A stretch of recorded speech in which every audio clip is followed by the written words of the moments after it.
So, do you remember when we were doing ita to have? And then in that video, I said there's another usage for ita. Well, today we're going over the second usage. Ita, to be at a location. Yes, I am aware of this.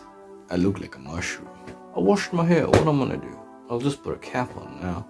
Now, in the last video, we went over and how it indicates a place and or a time of something in a sentence. Therefore, is often used in sentences with ita to indicate the location or place of something or someone. So, for example, I am at school becomes I'm school에 am at. And in full Korean it becomes 나는 학교에 있다. And I am in Canada becomes 나는 캐나다 있다.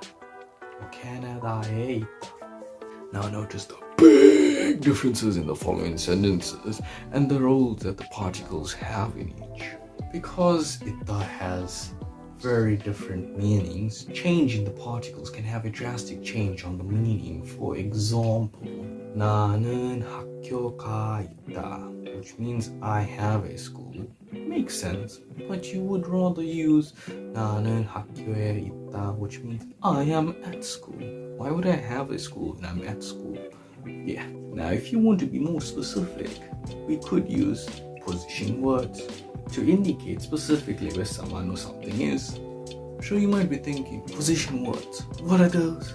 Well, here are some of the most common ones. So, an, which means inside, we, which means on top, mit, which means below, yop, which means beside, tui, which means behind, and up, which means in front. Now these words are placed after a noun to indicate where an object is. Note that the particle is directly attached after these, so an example would be like 앞에 or 옆에.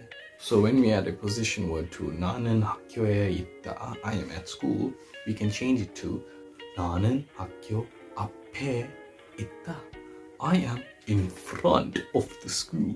So this is KwJonathan. Thank you for watching the video. Ooh, I don't want to say this, but why not subscribe for more? I'm gonna be doing a lot of these. I think about one a day. Thank you for watching again. Peace.